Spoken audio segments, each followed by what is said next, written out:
සත්‍ය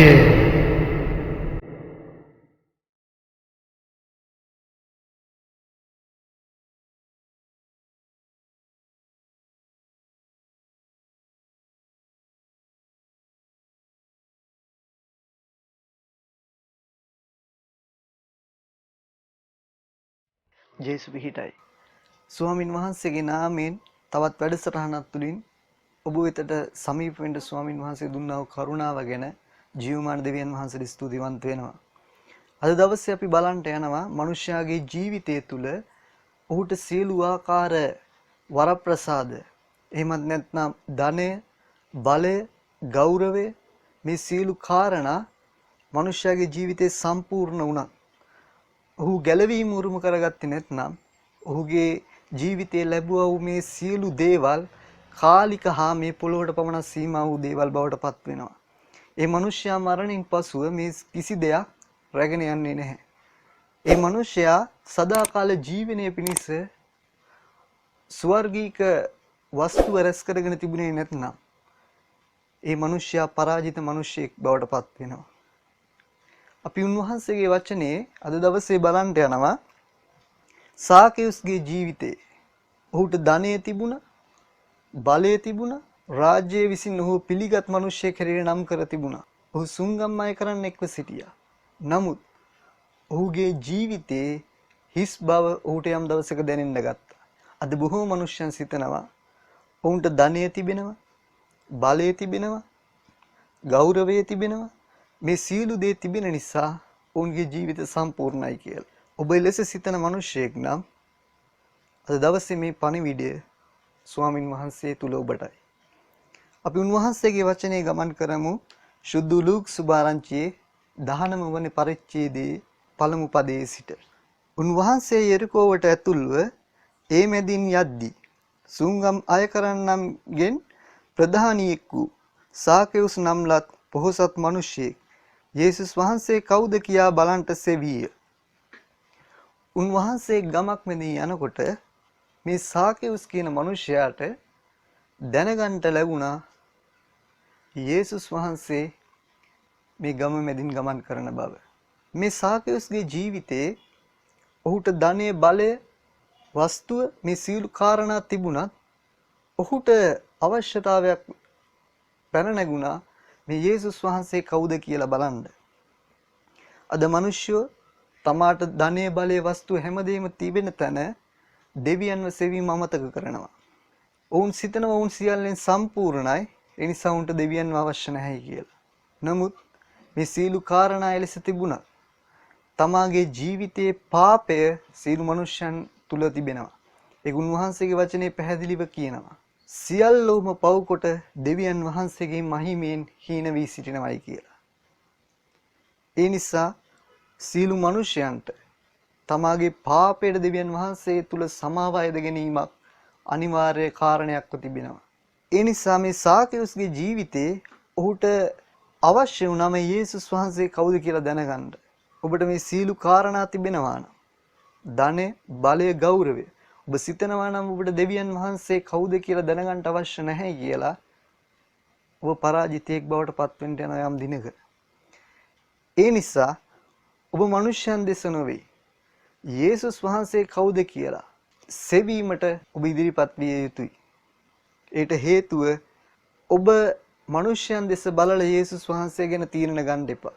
සමහර විට ඔබට සිතෙන්න පුළුවන් ධනය, බලය, වස්තු මේ සීළු කාරණා තිබෙන නිසා අනිත් මනුෂ්‍යයන්ට එවැනි දේවල් නැතුව ඔවුන් දෙවියන් තුලට යන්නේ එවැනි දේවල් උන්වහන්සේගෙන් ලබා ගන්නයි කියලා තමාට ඒවයි අවශ්‍යතාවයක් නැති නිසා දෙවියන්ව සෙවීම තමන්ට අවශ්‍ය නැහැ කියලා තමන් සිතනවා නම් තමන් අඥාන මිනිසෙක්.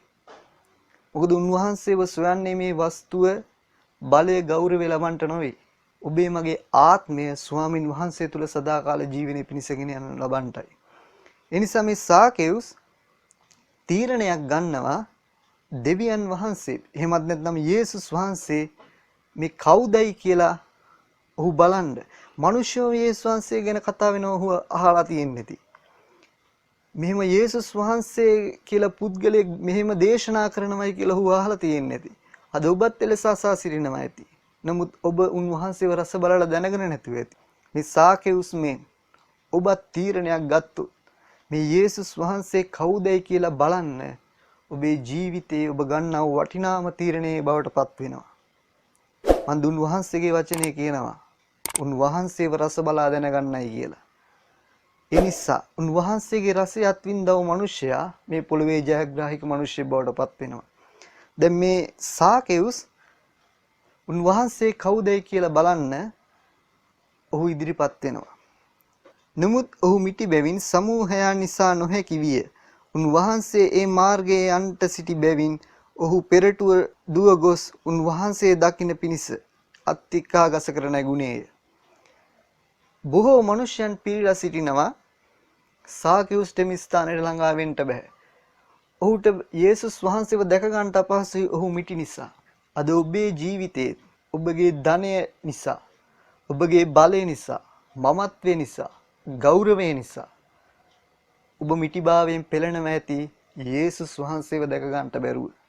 මේ දේවල් ඔබට බාධාවක්ව සාකෙවුස්ට මිටිකම බාධාවක් වුණාක් මෙන් ඔබගේ ජීවිතයේ මේ දේවල් බාධාවක් වෙලා ඇති යේසුස් වහන්සේව දැක ගන්න. නමුත් සාකෙවුස් තීරණයක් ගන්නවා. ඔහුගේ මේ මිටිභාවය අමතක කරලා යේසුස් වහන්සේව දැකීමේ අභිප්‍රාය මුදුන්පත් කරගන්න. අද ඔබත් තීරණය කරගත්තොත් ඔබගේ ධනය බලය ගෞරවය මේ සියලු දේම තිබෙද්දි මේ සියලු දේ ඔබට බාධාවක්ව තිබෙනවා නම් යේසුස් වහන්සේව දකින්න මේ සාකෙවුස් මෙන්න ඔබ තීරණයක් ගත්තොත් ඔබට ජීවිතය අවබෝධ වේවි. ඒ නිසා සාකෙවුස් යම් තීරණයක් ගන්නවා. ඔහු යේසුස් වහන්සේව බලන පිණිස ගසකර නගිනවා. මේ කාරණේ දෙස මොහොතක් සිතන්න. සාකෙවුස් ධනය තිබුණා වූ මිනිසියෙක්, බලය තිබුණා වූ මිනිසියෙක්, යම් ලෙසක පිළිගැනීමක් තිබුණා වූ මිනිසියෙක්. මේ මිනිසයා බොහෝ මිනිසයන් අතර ගසකර නගිනවා. ඔහු ප්‍රඥාවන්ත මිනිසියෙක්. මන්ද ඔහු තීරණය කරනවා යේසුස් වහන්සේව දකින්න. නමුත් ඔහුට පෙනෙන්නේ මිනිසයන්. ඔහු මිටි බැවින්. අද ඔබටත් ඔබගේ ධනය, බලය, ගෞරවය මේ සීළු දේ නිසා ඔබ යේසුස් වහන්සේව දැකලා නැහැ. ඔබ දැක තිබෙන්නේ උන්වහන්සේව සොයාගෙන යන මිනිසයන්. සමහර විට ඉරිදට බයිබලයේ අතට අරගෙන පල්ලි යන මිනිසයන් ඔබ දැකලා ඇති. ඒ වාගේම දෙවියන් වහන්සේගේ වචනේ කතා කරන මිනිසයන් දැකලා ඇති. නමුත් ඔබ යේසුස් වහන්සේව දැකලා නැතුව ඇති. මේ මිනිසයන් දෙස බලලා යේසුස් වහන්සේව මනින්න, යේසුස් වහන්සේව තීරණය කරන්න තරම් සාකෙවුස් අඥානියෙක් උනේ නැහැ. සාකෙවුස් තීරණය කළා මට මේ මිනිසයන්ගෙන් වැඩක් නැහැ. මම යේසුස් වහන්සේවම දැකගත යුතුයි. අද මේ තීරණය ඔබ ගන්නවා නම් සාකෙවුස් මෙන්න ඔබ ජයග්‍රාහික මිනිසෙක් බවට පත් වෙනවා. සාකෙවුස් මේ මිටි බව අමතක කරලා ඔහු තීරණය කරනවා ගහකර නගින්න. මේ අත්තික්ක ගහට නගින්න. මේ තුල බලන්න ඔහු ගන්නා වූ තීරණය තුල ඔහු අතහරින දේවල්. ඔබ සිතන්න ඔබගේ ගමේ මාර්ගය දිගේ පෙරහැරක් යනවායි කියලා. ඒ පෙරහැර බලන්න ගමේ මිනිස්සු පොඩි කාලා ඉද්දී ගමේ ධනවත් මිනිහෙක් ඔබට පිටුපසින් ඇවිල්ලා ඔහුට පෙරහැර දැක ගන්න බැරුව තිබෙනවා නම් ඔහු කවමදාක්වත් ඒ අසල තියෙන ගහකර නගීද? පෙරහැර නොබල ගෙදරයි. මොකද ඔහුගේ ගෞරවයට ඒක හානියක් වෙයි කියලා ඔහු සිතයි. ඔහුගේ ඒ තිබෙනා වූ මිටිකම ඔහු බාධාවක් කරගෙන ඒ දේ දකින්න. ඒ නිසා කවමදාවත් මිනිස්යන් අතරින් ඔහුට තෙරපිලා යන්න අපහසුයි. එහෙමයි කියලා ඔහු කවදාවත් ගහකර නගින්නේ නැහැ. මන් දෙහිම නැග්ගොත් ගමේ මිනිස්සුන් ඉදිරියේ ඔහු ලැජ්ජාවටපත් වෙයි. අන්න අර ධනවත් මිනිසයා ගහකර නැගලා හිටියා. ඔහුගේ තත්වයට, ඔහුගේ ගෞරවයට හානි වෙයි කියලා ඒ තීරණය කවදාවත් ගන්නෑ. නමුත් සාකෙවුස් ඔහුගේ මේ සියලු දේවල් අමතක කරලා යේසුස් වහන්සේව දැකීම ඔහු ජීවිතේ ප්‍රමුඛ කරගන්නවා. ඔහු එතනින් එහාට බලන්නේ මේ මිනිස්සු මොනවා සිතයිද? මේ සුංගම් අය කරන මේ මිනිස්සයා ගහකර නැග්ගයි කියලා මිනිස්සු හෙට දවසේ සමච්චල්ල කරයිද? ඔහු මේ දේවල් සිතුවේ නැහැ.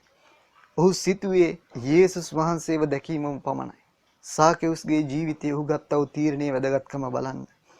එවිට උන්වහන්සේගේ වචනේ කියනවා යේසුස් වහන්සේ ස්ථානයට පැමිණ උඩ බලා ඔහුට කතා කොට සාකෙවුස් වහාම බැසපන්න.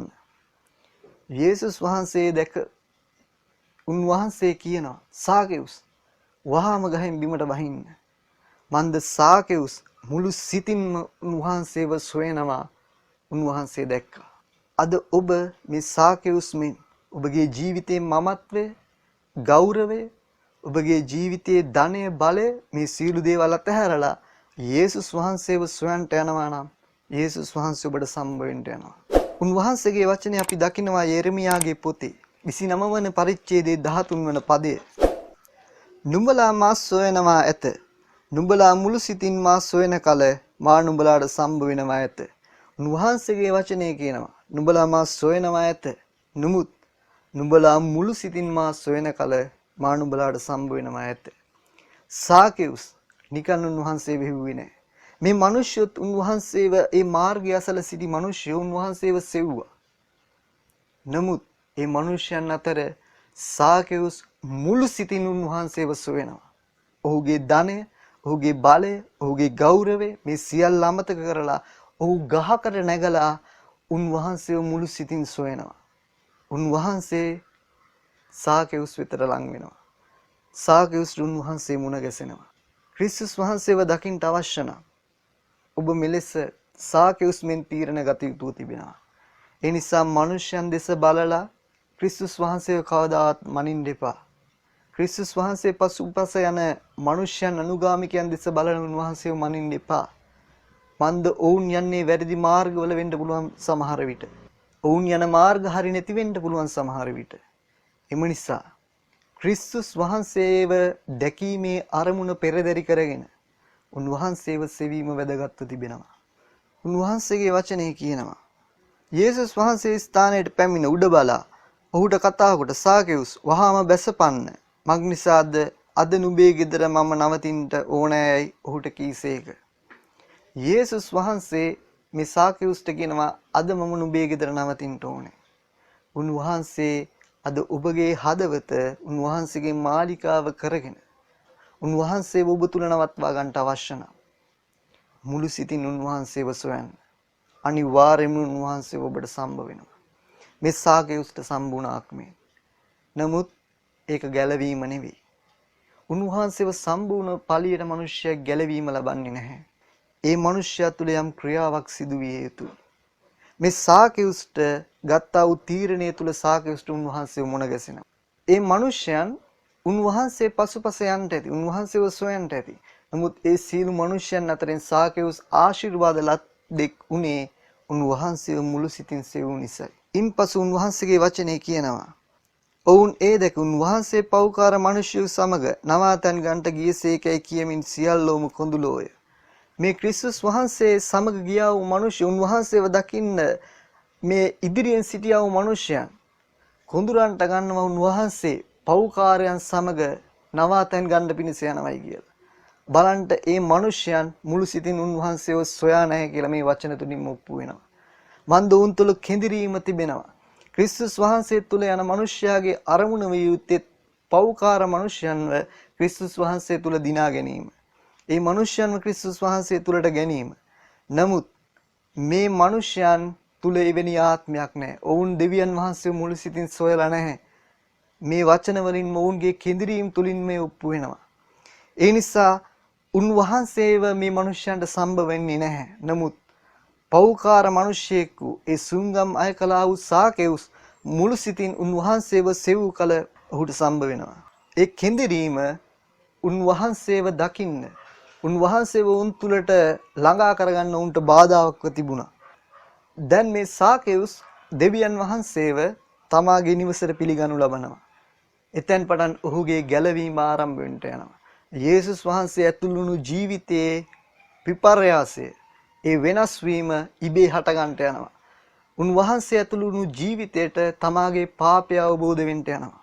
ඒ උන්වහන්සේගේ වචනේ ඊළඟට සඳහන් වෙනවා. සාකෙවුස් නැගිට සිට ස්වාමීනි මා සන්තක දෙයින් දෙකෙන් කොටසක් දිලිඳුන්ට දෙමි.